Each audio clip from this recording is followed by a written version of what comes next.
नमस्कार दोस्तों, eagle classes में आपका स्वागत है। और आज हम हिंदी व्याकरण में शब्द विचार के बारे में पढ़ेंगे। शब्द विचार। अब शब्द विचार को पढ़ने के लिए हम इनके जो उद्गम हुआ है उनको अलग अलग प्रकार से पढ़ेंगे। सबसे पहले हम पढ़ते हैं अर्थ के आधार पर।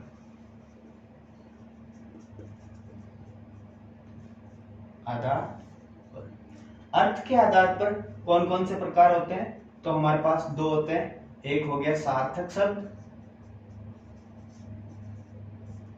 एक होंगे हमारे पास निरर्थक, जिनका कोई अर्थ नहीं होता है। सार्थक शब्द कौन कौन से हैं? तो जो सार्थक शब्द हैं वो हमारे पास कौन कौन से हो गए? एकार्थी शब्द, अनेकार्थी शब्द,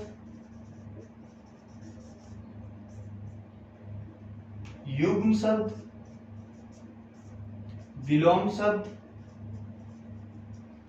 और पर्यायवाची शब्द। कौन कौन से हैं? सार्थक में कौन कौन सा है? एकार्थी, अनेकार्थी शब्द, युग्म शब्द, विलोम शब्द और पर्यायवाची। और निरर्थक जो शब्द होंगे उनका कोई हिंदी में औचित्य नहीं होगा। इसी प्रकार हम जो दूसरा प्रकार पढ़ते हैं उसमें आता है हमारे पास उत्पत्ति के आधार पर, उत्पत्ति के आधार पर।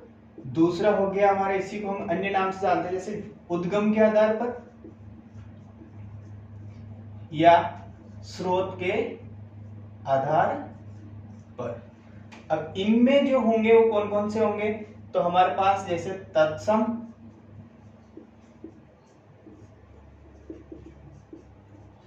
तद्भव, देशज,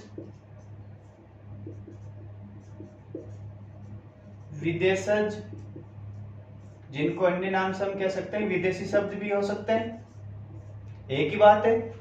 पांचवा हो गया हमारे पास संकर, जिनको हम कह सकते हैं मिश्रित। तीसरा जो प्रकार आता है वो हमारे पास आता है व्युत्पत्ति, या हम कह सकते हैं रचना के आधार पर। इसमें जो शब्द होंगे वो हमारे पास होंगे रूढ़ शब्द,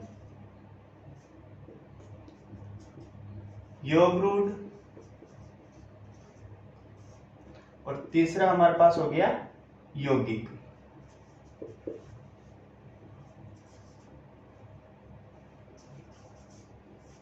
यौगिक, ठीक है। अब जो ये यौगिक शब्द है ये भी हमारे पास क्या हो गया? ये भी कौन कौन से शब्द है? जो हमारे पास संधि हो गया, समास, उपसर्ग और प्रत्यय, ये हमारे पास कौन से शब्द है? ये यौगिक में शामिल होंगे। अब जो चौथा प्रकार है वो हम आगे देखते हैं। अब देखो, हमने शब्द विचार में अर्थ के आधार पर पढ़ लिया, व्युत्पत्ति या उद्गम या स्रोत के आधार पर देख लिए, व्युत्पत्ति के आधार पर देख लिए, रचना के आधार पर देख लिए। अब हम देखते हैं चौथा जो प्रकार है हमारे पास वाक्य प्रयोग या व्याकरण के आधार पर। ये कौन कौन से हैं? तो इसमें आते हैं हमारे पास विकारी और अविकारी। विकारी और अविकारी। विकारी शब्द कौन कौन से हैं? तो विकारी के अंदर हम पढ़ेंगे संज्ञा, सर्वनाम, विशेषण और क्रिया। ये किस में आएंगे? सारे के सारे ये हमारे पास आएंगे विकारी के अंदर। अब दूसरा जो प्रकार है अविकारी। अविकारी में कौन कौन से आएंगे? क्रिया विशेषण,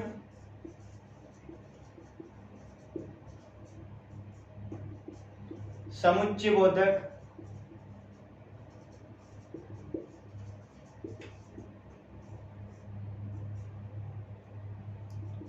संबंधबोधक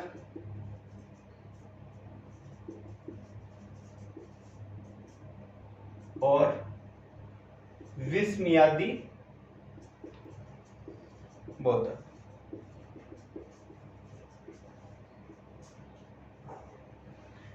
ये हमारे पास वाक्य प्रयोग व व्याकरण के आधार पे कौन कौन से है, विकारी व अविकारी। विकारी के अंदर कौन कौन सा है, संज्ञा, सर्वनाम, विशेषण, क्रिया। और अविकारी के अंदर कौन सा है, क्रिया विशेषण, समुच्चय बोधक, संबंध बोधक, विस्मयादि बोधक। जो हमने देखा है विकारी व अविकारी जो है, अब ये किसके आधार पे बांटे, तो हम विकारी शब्द कौन कौन से होंगे और अविकारी शब्द हम किस आधार पे लिए, तो हम देखेंगे जो विकारी तत्व होते हैं, विकारी तत्व।